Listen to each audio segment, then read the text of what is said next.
Hey, Pajama Gramma, Sharon Horne-Ellstrom here with Pajama Gramma's Painkillers Prescription. My little take over the last 37 years dealing with chronic illness and chronic pain, the things that have worked for me to kill my chronic pain and create the life I love and the life I want to be living. Because I want to share those things with you so that you can kill your chronic pain and create the life and live the life that you deserve to be living, the life that you love, the life that you want to be living, not the one that you feel like you're stuck with because you're stuck in a body that doesn't cooperate with you. You're stuck in a life that doesn't work for you. You're stuck in a situation that makes you feel like you're suffering and there's nothing you can do about it.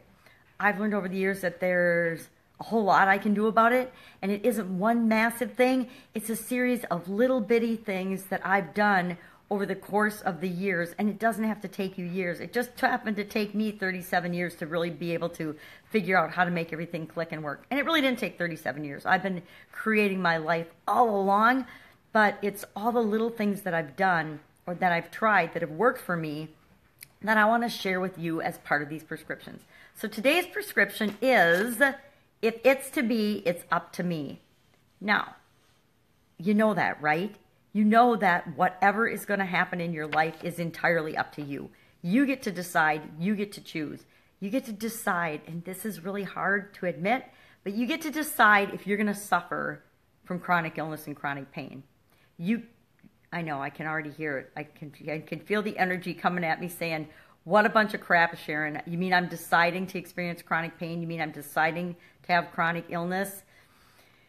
And I know it's a bitter, hard pill to swallow. If you think your medications and your prescriptions are hard to swallow, this baby's really hard to swallow because it means that I am partially responsible for what's going on with me. Now, I can hear you saying, it's not my fault. I was in an accident. Somebody hit me in a car accident and I was just in the wrong place at the wrong time. Yep, I get that. 100% understand. When we get sick, when we have illnesses, it's not necessarily our fault, but it is our responsibility to deal with the situation.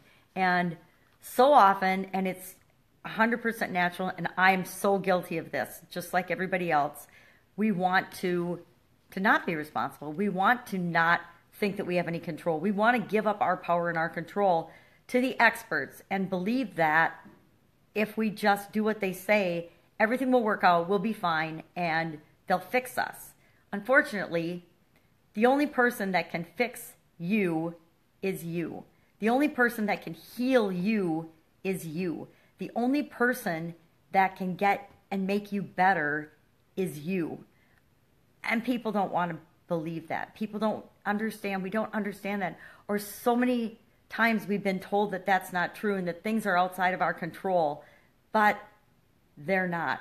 We always have the ability to impact and respond and control our response to everything. And our response is everything. How we respond to the things that happen to us and the experiences we have is critical to how we experience chronic illness and chronic pain. And for so long, I didn't get that. I didn't understand that. I didn't believe it.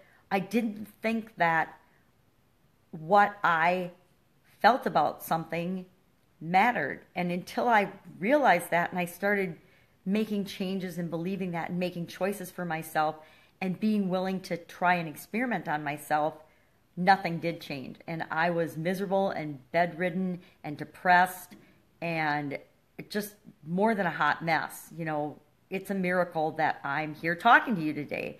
And you might be in that same position. You might be feeling that same way right now. And I'm here to tell you that you get to decide. Whatever's going to happen in your life, whatever's going to be, it's up to you. And maybe physically there's things you can't do anymore. There's things I can't do anymore that I used to love to do. And you know what? I used to commiserate and feel bad about them for a really long time. And at some point, I just switched and decided, does that really matter? Does it really matter that I can't play tennis anymore? Does it matter to anybody else in the whole wide world? Well, absolutely not. No one in the whole wide world cares that I can't play tennis anymore because I can't see. It only matters to me. And I got to decide how long I was going to let that bother me. And it bothered me for like 10 years because I used to love to play tennis. It was my favorite form of exercise. And when I got sick initially. It attacked my eyes. The whatever's causing it, still don't know. It settled in my eyes, and I lost vision in one of my eyes. Well, you may or may not know, if you can't see out of one of your eyes, you don't have any depth perception. So playing tennis without depth perception, and I tried for several years to still play tennis. It was hilarious. I mean, when I look back now and I think back now, I just crack up laughing because it was so funny trying to see a half-blind person play tennis. It's probably as interesting as seeing a blind person play tennis. Now, there's probably some blind person out there that can actually play tennis. I am not that person because it wasn't important enough to me to figure out and overcome the challenge of having really, really questionable vision and learning to play tennis. Now, had I decided I loved tennis so much that I wanted to still continue to play, I guarantee I would have figured it out. But instead, I changed my mind and I decided it wasn't to be. I could let go of tennis because there's so many other cool things in life that I can experience. And by thinking about what I wanted to experience, not what I was missing, that changed everything for me. So today's prescription is to remind yourself and really dig into this thought and belief, especially if it's new to you, and understand that whatever is going to happen in your life is up to you. And experiences and things are going to happen to us all the time. And although we can't control those, we can always control how we respond to those things.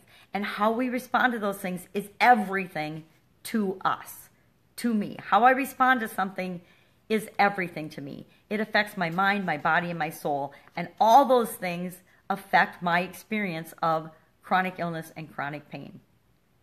So go out, make it an awesome day. That's today's prescription. And I will see you again soon with another Chronic Painkillers prescription. Bye.